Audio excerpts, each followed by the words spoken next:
नमस्कार दोस्तों, हम लेकर आ चुके हैं आप लोगों के लिए 20 मिनट में सुबह की 50 ताज़ा और बड़ी खबरें हैं। बताएंगे दोस्तों, राहुल गांधी ने भर ली हुंकार। राहुल गांधी बोले इस बार ईवीएम भी नहीं आएगी बीजेपी के काम। बीजेपी 150 भी पार नहीं कर पा रही। आखिरकार क्यों दोस्तों? संजय सिंह ने बीजेपी के एक के बाद एक खोलना शुरू कर दिए बड़े राज। जी हाँ, ईडी से किया संजय सिंह ने पर्दाफाश। वहीं पर आपको बताते चलें, तेजस्वी यादव ने प्रधानमंत्री पर साधा निशाना। कहा बीजेपी के परिवारवाद की गिनने वाली लिस्ट। कहा आप प्रधानमंत्री कभी परिवारवाद का नाम नहीं लेंगे। और कैसे आखिरकार दोस्तों गौरव भल्ला जो है वो बीजेपी की ज़ुबान बोलने लगे। कांग्रेस से इस्तीफा देते ही बीजेपी की भाषा आ गई गौरव भल्ला के मुंह में। तमाम मुद्दों पर होगी बात। क्यों ओवैसी को मिल रही हैं जान से मारने की धमकियां, इस पर भी चर्चा करेंगे। लेकिन उससे पहले अगर आपने अब तक हमारे चैनल को सब्सक्राइब नहीं किया है, जल्दी से कर लीजिए। पास में घंटी आएगी, इसको भी दबाइए ताकि हर वीडियो की जो अपडेट है वो आपको मिल पाए और आप हमसे जुड़े रहें। दरअसल दोस्तों आपको बताते चले, प्रधानमंत्री नरेंद्र मोदी के ऊपर जमकर भड़कते हुए नजर आए जो है असदुद्दीन ओवैसी ने बीजेपी पर साधा निशाना। दरअसल आपको बताते चले, असदुद्दीन ओवैसी को जान से मारने की धमकियां मिल रही हैं। ओवैसी ने बीजेपी पर निशाना साधते हुए कहा कि वो मुख्तार अंसारी के बेटे से मिलने गए थे, उसके बाद उनको जान से मारने की धमकियां मिल रही हैं। उन्होंने कहा कि ये वही रूढ़िवादी लोग हैं जिन्होंने देश में नफरत फैला कर रखी हुई है। आपको बताते चले, दरअसल मुख्तार अंसारी की मौत के बाद ओवैसी उनके बेटे से मिलने पहुंचे थे, जिसके बाद उन्होंने उनके बेटे से मुलाकात की थी अंसारी से।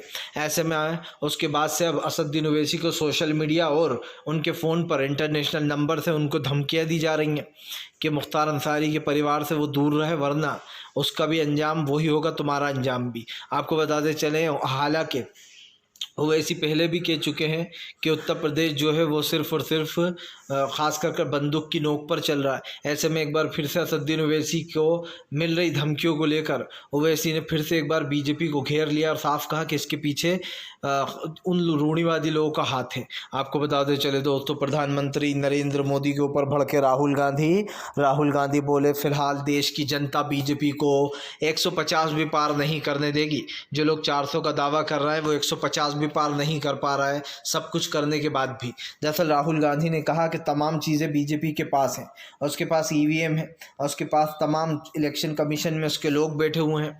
यही नहीं दोस्तों, तमाम कोर्ट्स, पुलिस स्टेशन, तमाम जितनी भी संस्थाएं हैं वो बीजेपी के लिए काम कर रही हैं। राहुल गांधी ने ये तक कह दिया कि ईडी और सीबीआई सिर्फ एक वेपन बन चुके हैं, बीजेपी के दो हथियार जो विपक्ष को डराने के काम आते हैं। आपको बताते चले, राहुल गांधी ने कहा कि भारतीय जनता पार्टी की असलियत जनता देख चुकी है और जनता को पता चल गया है कि बीजेपी क्या कर रही है। यही नहीं दोस्तों, यहाँ पर सीधे सीधे बीजेपी पर निशाना भी साधा गया और राहुल गांधी ने साफ कहा कि उनके लिए बहुत ही सम्मान की बात है कि वो वायनाड के लोगों के सांसद बनते हैं। एक बार फिर से राहुल गांधी वायनाड से क्योंकि अपना नामांकन भर चुके हैं और फिर से हुंकार भी भर लिए। आपको बताते चले दोस्तों, फिलहाल प्रधानमंत्री नरेंद्र मोदी के लिए आफत बने तेजस्वी यादव। कल प्रधानमंत्री ने बिहार में दिया था भाषण। अब तेजस्वी यादव ने दोस्तों बीजेपी का परिवारवाद गिना डाला।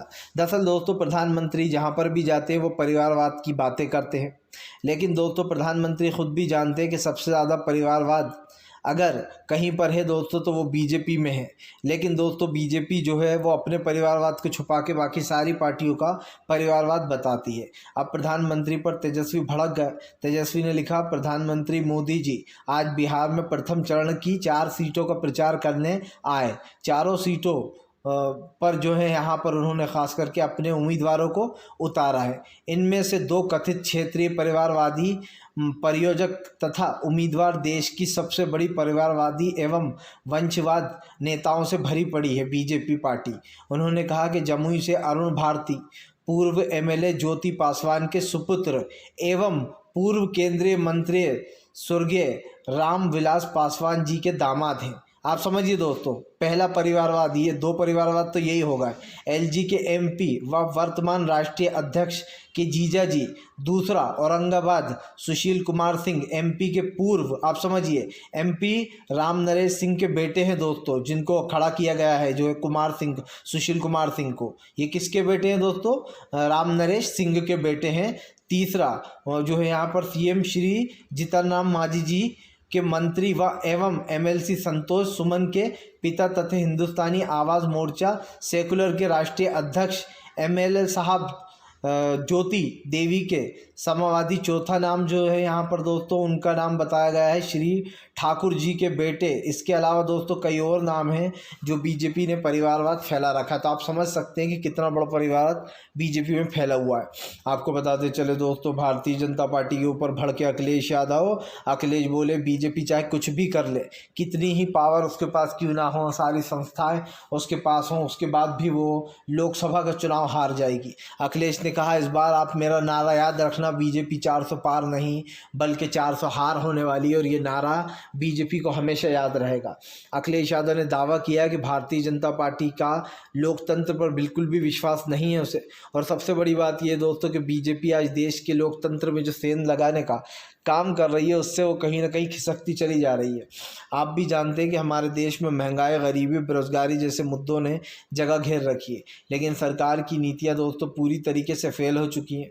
और ये सब जानते हैं कि प्रधानमंत्री नरेंद्र मोदी हो या बीजेपी के दूसरे नेता दोस्तों, उनकी सच्चाई लोगों के सामने आ चुकी है। और ये आप अच्छे से समझ सके हैं कि फ़िलहाल भारतीय जनता पार्टी पूरी तरीके से फेल हो चुकी है, क्योंकि प्रधानमंत्री चाहे कितनी ही कोशिश कर लें वो दोस्तों अब दोबारा कभी सत्ता में नहीं आएंगे। और ये बात आप भी अच्छे से जानते हैं। तो कम से कम प्रधानमंत्री को इस चीज़ का ध्यान तो रखना ही होगा, और ये चीज़ सबके सामने भी दिखाई देती है। आपको बताते चले दोस्तों, भारतीय जनता पार्टी को लगा बड़ा झटका। जी हाँ, दरअसल आपको बताते चले दोस्तों, फिलहाल एक बार फिर से भड़कते हुए नजर आई दोस्तों प्रियंका गांधी। प्रियंका गांधी ने मोदी सरकार के खिलाफ अपना गारंटी कार्ड बंटवाना शुरू कर दिया है। दरअसल आपको बताते चले घर घर कार्ड दिया जा रहा है, गारंटी कार्ड। इस कार्ड में साफ कहा गया है दोस्तों कि महिलाओं के लिए हर साल 1 लाख रुपए दिए जाएंगे महिलाओं को। यही नहीं, जो जितने भी युवा हैं, ख़ास करके जो शिक्षित युवा अपनी ग्रेजुएट कर लेंगे, उनको भी 1 लाख रुपए दिए जाएंगे। कांग्रेस कह रही है जो बीजेपी ने नहीं किया इतने सालों में वो अब हम करके दिखाएंगे। कांग्रेस की गारंटी कार्ड इस बात का सबूत है कि कांग्रेस अपने वादों से पलटने वाली नहीं है। कांग्रेस ने ऐलान कर दिया है कि चाहे कितनी ही मुश्किलें क्यों ना आए वो अपने मुद्दों पर टिकी हुई है। और सबसे बड़ी बात यह है दोस्तों कि फ़िलहाल इन मुद्दों पर कांग्रेस अब सरकार को घेरने में लग गई है। सीधी सी बात यह दोस्तों, बीजेपी की उल्टी गिनती अब शुरू हो चुकी है, क्योंकि प्रधानमंत्री नरेंद्र मोदी से लेकर तो तमाम बीजेपी के नेताओं के ऊपर हमलावर हो गई है कांग्रेस पार्टी। उसने साफ कर दिया है कि फ़िलहाल भारतीय जनता पार्टी को पूरी तरीके से झटका दिया जाएगा बड़ा। और यहाँ पर एक चीज़ का और दोस्तों हमें वो ले लेना चाहिए कहीं ना कहीं कि बीजेपी ने बहुत कोशिशें की कांग्रेस को इस चुनाव से हटाने की। उनके अकाउंट फ्रीज कर दिए गए हैं, बैंक अकाउंट, उनको तमाम नोटिस भेजे जा रहा है आईटी के। तो इससे साफ दिखाई देता है दोस्तों कि बीजेपी की कोशिशें नाकाम होती हुई नज़र आ रही हैं, क्योंकि अब एक चीज़ तो साफ है, भारतीय जनता पार्टी की उल्टी गिनती शुरू हो चुकी है और अब इस गिनती का काउंटडाउन भी शुरू हो गया है। आपको बताते चले दोस्तों, फ़िलहाल पप्पू यादव और जो है दोस्तों खास कर आरजेडी आया आमने सामने। पप्पू यादव ने भर दिया पूर्णिया से अपना टिकट। दरअसल आपको बताते चले पप्पू यादव ने पूर्णिया से नामांकन कर दिया। हालांकि पप्पू यादव ने साफ कर दिया है कि अभी दरअसल आपको बता दें पप्पू यादव की पार्टी का कांग्रेस में विलय हो गया है। उसके बाद पप्पू यादव ने ऐलान कर दिया है कि कांग्रेस में जो है वही चुनाव लड़ने वाले हैं। आपको बताते चलें हालांकि इंडिया गठबंधन के तहत इंडिया अपना एक ही प्रत्याशी एक जगह उतार रहा है। यहाँ पर पप्पू यादव को नहीं उतारना था कांग्रेस को, लेकिन पप्पू यादव ने खुद अकेले ही अपना नामांकन भर दिया है पूर्णिया की सीट से। आपको बता दें पूर्णिया सीट पर दरअसल लालू प्रसाद यादव और पप्पू यादव के बीच में जंग छिड़ गई है। जहां आरजेडी ने अपना प्रत्याशी खड़ा कराया तो वहीं पप्पू यादव खुद अकेले ही उतर पड़े हैं। आपको बताते चलें हालांकि पप्पू यादव कई बार कह चुके हैं कि लालू प्रसाद यादव से उनका पुत्र का रिश्ता है, लेकिन दोस्तों तेजस्वी यादव कोई भी वो नहीं चाहते इस बार कलेश। वो चाहते हैं कि सारी की सारी सीटें आरजेडी के हक में आए, वहाँ की जो बिहार की हैं। आपको बताते चलें पप्पू यादव हालांकि जैसे कि मैंने कहा इंडिया गठबंधन का हिस्सा बन चुके हैं, क्योंकि उन्होंने अपनी पार्टी का कांग्रेस में विलय कर दिया है। लेकिन उसके बावजूद भी अब ये मामला काफ़ी गर्माता हुआ नज़र आ रहा है, क्योंकि एक चीज़ तो साफ़ हो चुकी है कि फ़िलहाल सरकार की नीतियाँ पूरी तरीके से इधर फेल होती हुई नज़र आ रही हैं। और एक चीज़ और है जो हमने नोटिस की थी, वो कई बार मैंने आपको इसके बारे में बताया भी था कि फ़िलहाल सरकार की संपत्तियां और तमाम जो चीज़ों का बताया जा रहा है उसको लेकर कहीं ना कहीं ये मामला निकल कर सामने आया है। आपको बताते चले दोस्तों, भारतीय जनता पार्टी को लगा बड़ा झटका। आप जी हाँ, दरअसल दोस्तों आपको बताते चले, फिलहाल प्रधानमंत्री नरेंद्र मोदी के ऊपर फायर हो गई ममता बनर्जी। ममता बनर्जी ने बीजेपी को लपेटे में लेते हुए कहा है कि बंगाल के लोगों ने बीजेपी को बंगाल से बाहर का रास्ता दिखा दिया, लेकिन उसके बाद भी बीजेपी बार बार बंगाल में आ जाती है। ममता बनर्जी ने बीजेपी के ऊपर निशाना साधते हुए कहा कि कोई भी बीजेपी को अब जगह नहीं देने वाला, बंगाल से लेकर हर जगह बीजेपी का विरोध हो रहा है। आपको बताते चले, प्रधानमंत्री को ये झटका इसलिए भी लग गया है क्योंकि अगर हम देखें दोस्तों तो यहाँ पर बीजेपी का गेम पूरी तरीके से ओवर हो चुका है। आप भी जानते हैं कि फिलहाल प्रधानमंत्री ने बहुत कोशिशें की, बहुत चीज़ें की, लेकिन उसके बाद भी वो सत्ता में टिक नहीं पा रहे हैं क्योंकि जनता ने अब की बार फैसला कर लिया है कि इस बार हम बीजेपी को सत्ता से बाहर कर रहेंगे।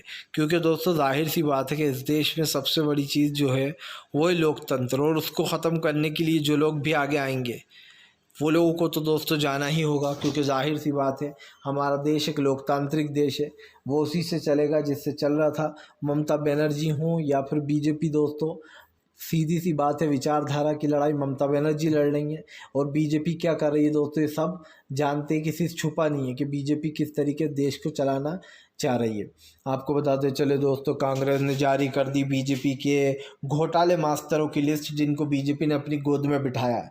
दरअसल कांग्रेस ने दोस्तों एक डेटा जारी किया है जिसमें बीजेपी ने तमाम भ्रष्टाचारियों को अपनी गोद में बिठा लिया और इसके आगे रकम भी लिखी गई है। आपको बताते चले दोस्तों, पंकड़ू इन्होंने बाकायदा 20,000 करोड़ का घोटाला किया। जनार्दन रेड्डी इन्होंने जो यहाँ पर दोस्तों 350 करोड़ का घोटाला किया है। नारायण राणे दोस्तों लैंड घोटाला, अजीत पवार ऋचा घोटाला, हेमंत विश्व शर्मा दोस्तों शरद घोटाला, हसन मुर्शिद दोस्तों 1500 करोड़ का घोटाला, शुभेंदु अधिकारी शारदा घोटाला, रघुवर दास टी शर्ट घोटाला, शिवराज सिंह चौहान व्यापम घोटाला और प्रफुल्ल पटेल एयर इंडिया घोटाला, डीएम बॉम्बे पेशियम घोटाला। तो अब आप समझ सकते हैं कि इन सब के जो नाम हैं वो सारे के सारे नाम सामने आ चुके हैं और साफ दिखाई दे रहा है कि किसने क्या घोटाला किया है। इतने सारे नाम, इतने सारे घोटालों के बावजूद बीजेपी ने अपनी गोद में इन्हें बिठा लिया है। आपको बताते चले दोस्तों, भारतीय जनता पार्टी को लगा 440 वाट का झटका। जी हाँ, दरअसल आपको बताते चले अब बड़ा झटका लग गया है। बीजेपी के कई नेताओं ने बीजेपी को छोड़ा। दरअसल आपको बताते चले, बीजेपी पार्टी को कई नेताओं ने झटका दे दिया। चुनाव से पहले ही टाटा अलविदा बाय बाय बोल दिया। उधर आपको बताते चले, जहां एक तरफ बीजेपी को घोटाला बड़ा झटका लग गया है चुनाव से पहले, तो वहीं दूसरी तरफ गौरव भल्ला ने भी कांग्रेस से अपना इस्तीफ़ा दे दिया। शायद इसकी वजह टिकट मानी जा रही है दोस्तों, क्योंकि पिछली बार जब गौरव भल्ला को कांग्रेस ने उतारा था तो गौरव भल्ला हार गए थे। इस बार उन्होंने टिकट नहीं दिया।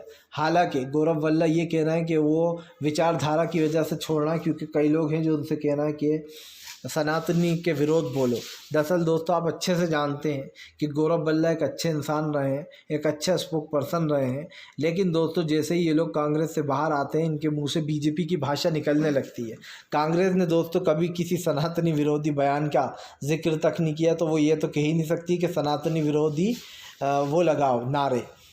गौरव भल्ला का झूठ यहीं पकड़ा गया। सीधी सी बात है, गौरव भल्ला को टिकट नहीं मिला इसलिए भड़क गए होंगे वो, और अब जो है वो कांग्रेस की बुराइयां कर रहे हैं। जैसे प्रमोद आचार्य दोस्तों, प्रमोद आचार्य को भी बाहर का रास्ता दिखा दिया कांग्रेस ने, इसीलिए वो भी इसी तरीके की बातें बोलते हैं। कांग्रेस के कई नेता सनातनी विरोधी हैं, अचानक से कभी मुस्लिम का पक्ष लेते हैं दोस्तों, तो कभी एकदम से कट्टर हिंदुत्ववादी बनकर लोगों को ये बताने का काम करते हैं कांग्रेस से निकल कर के देखो हम इस वजह से निकले हैं। जबकि सच्चाई ये दोस्तों, कोई अच्छा ऑफ़र मिल गया होगा गौरव भल्ला को विपक्ष पार्टी से, बीजेपी वगैरह से, तो गौरव भल्ला उधर लुढ़क लिए, क्योंकि कांग्रेस ने तो साफ टिकट नहीं दिया लड़ने को भाई। और वैसे भी दोस्तों अगर इन सबको टिकट देंगे जो लोग हारे हुए हैं, तो फिर टिकट बांटने का मतलब ही क्या है? आप समझिए, लोकसभा चुनाव ये तय करेगा कि 5 साल किसकी सरकार चलेगी लोकसभा में।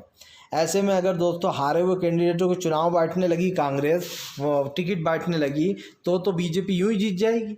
कांग्रेस पागल थोड़ी ना कि ऐसे कैंडिडेट को वो देगी दोस्तों जो पहले ही हार चुके हैं। गौरव भल्ला बुरी तरीके से हार गए थे, इसीलिए अब उनको टिकट नहीं दिया गया। हालांकि वो भले ही ये कह रहा हूँ कि इस वजह से नहीं, लेकिन साफ दिखाई दे रहा है दोस्तों गौरव भल्ला सिर्फ इसी वजह से ये सब कुछ कर रहे हैं, क्योंकि उनका सिर्फ एक ही मकसद है, किसी भी तरीके से चुनाव में विपक्ष को जो है यहाँ पर बदनाम करना, आप कांग्रेस को बदनाम कर रहे हैं। ऐसे ही बीजेपी के कई नेताओं ने पार्टी छोड़ दी और भारतीय जनता पार्टी को बड़ा झटका भी लग गया है। तो इससे साफ हो जाता है कि बीजेपी की उल्टी गिनती भी अब शुरू हो चुकी है। आपको बताते चले दोस्तों, भारतीय जनता पार्टी के ऊपर जमकर गरजते हुए नजर आए दोस्तों। जो है किसान ने तरा के टिकट बोले अभी बड़ा आंदोलन बाकी है, देश से पहले बीजेपी को हटाएंगे, फिर किसानों के मुद्दे पर नई सरकार से बात करेंगे। दरअसल आपको बताते चले, रॉकेट टिकट का कहना है कि सरकार बदलने वाली है और नई सरकार आएगी, कोई जल्दी नहीं है, वो किसान के मुद्दे पर हमसे बात करेगी। आपको बताते चले, पहले भी राहुल गांधी कह चुके हैं कि सबसे पहले अगर कांग्रेस की सरकार बनती है तो वो किसानों को एमएसपी की गारंटी देने को तैयार हो गए। राहुल गांधी ने ऐलान कर दिया है जैसे ही उनकी सरकार बनेगी वो किसानों को एमएसपी की गारंटी देंगे। यही नहीं, उन्होंने छात्रों समेत तमाम लोगों से जो वादे किए हैं। सबसे बड़ी बात यह है कि आज देश में सबसे बड़ा मुद्दा क्या है दोस्तों, वो है महंगाई, गरीबी और बेरोजगारी। इन मुद्दों ने देश को घेर रखा है। अगर कांग्रेस सत्ता में आती है दोस्तों, यानी कि इंडिया गठबंधन अगर सत्ता में आता है, तो मुझे पूरी उम्मीद है दोस्तों कि इंडिया गठबंधन न सिर्फ अच्छे से ये देश चलाएगा, बल्कि जहाँ जहाँ दोस्तों जो चीज़ें गलत हुई हैं उनको सही करने का काम भी करेगा। राहुल गांधी की राजनीति का जो कैरियर है दोस्तों, वो हम लंबे समय से देख रहे हैं। और राहुल गांधी एक ऐसे नेता भी हैं जो न सिर्फ अच्छे काम करते हैं दोस्तों, बल्कि राहुल गांधी की तारीफ भी बहुत होती है। भले ही राहुल गांधी को बीजेपी ने कई बार बदनाम करने की कोशिश की हो, लेकिन राहुल गांधी जैसा नेता दोस्तों कहीं और मिल नहीं सकता। भारतीय जनता पार्टी भी ये बात अच्छे से जानती है। और ऐसे में दोस्तों ये चीज़ भी साफ हो जाती है कि अब सरकार क्या चाह रही है, क्योंकि हमने तो जो देखा वही चीज़ बता दी। ऐसे में प्रधानमंत्री नरेंद्र मोदी को अब बड़ा झटका लगने जा रहा है, ख़ास करके विपक्षी नेताओं द्वारा। आपको बताते चले दोस्तों, फिलहाल ईवीएम और बैलेट पेपर वाले मुद्दे पर घिरी बीजेपी। विपक्ष बोला वीवीपैट की गिनती होकर रहेगी, सुप्रीम कोर्ट से हमें उम्मीद है। दरअसल आपको बताते चले दोस्तों, विपक्ष ने मोदी सरकार को झटका दे दिया। माना जा रहा है कि फिलहाल आने वाले समय में दोस्तों अब वीवीपैट की गिनती होने वाली है। और अगर दोस्तों वीवीपैट की गिनती होगी तो आप अच्छे से समझ सकते हैं कि भारतीय जनता पार्टी का क्या होने वाला है। दरअसल आपको बताते चले, वीवीपैट की गिनती को लेकर सरकार घिर चुकी है, क्योंकि सरकार इस बार की उम्मीद कर रही किसी भी तरीके से वीवीपैट की गिनती ना हो। लेकिन आपको बताते चले, ईवीएम को हटाकर, ख़ास करके क्योंकि सुप्रीम कोर्ट ने भी एक ऑर्डर पास किया जिसमें उसने केंद्र सरकार और चुनाव आयोग से ये बोला है कि आपको वीवीपैट पर वो देना पड़ेगी अनुमति। ख़ास करके बेसिकली देखा जाए तो सुप्रीम कोर्ट ने एक सवाल का जवाब मांगा केंद्र से और चुनाव आयोग से। हम कई साल से ये देख रहे हैं कि चुनाव आयोग बीजेपी का पक्षकार बना बैठा है, जबकि चुनाव आयोग दोस्तों निष्पक्ष होना चाहिए, तभी देश में निष्पक्ष चुनाव हो सकता है। लेकिन चुनाव आयोग बीजेपी के खास कर तरफदारी करता है, या फिर यूँ कहते हैं कि बीजेपी के स्पोक पर्सन की तरह बिहेवियर करता है। तो अब इस तमाम मुद्दों पर बात होने वाली है।